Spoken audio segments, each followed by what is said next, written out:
আমার বাবা যদি আমাকে একটা ছাতা কিনে দিত তাহলে আমাকে এরকম ভিজতে হতো না।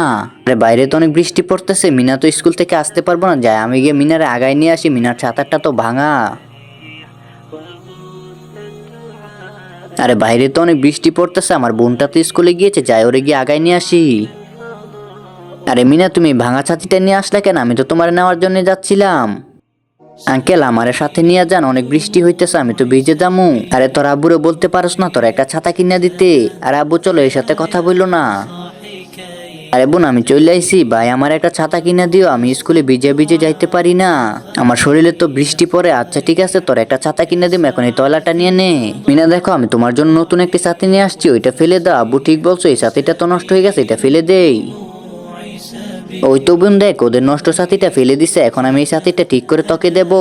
বন্ধুরা তারপরে দেখার আগে শয়তানকে হারিয়ে আল্লাহকে ভালোবাসে যারা যারা আল্লাহকে ভালোবাসেন তারা ভিডিওতে লাইক করে চ্যানেলটি সাবস্ক্রাইব করে দিন। না ভালোবেসে থাকলে লাইক সাবস্ক্রাইব কোনটাই করতে হবে না, আর অবশ্যই কমেন্টে আল্লাহু আকবার লিখে যাবেন। নেবুন এখন থেকেই তুই সাথীটা নিয়ে স্কুলে যেতে পারবি, আর তোর শরীরে বৃষ্টি পড়বে না।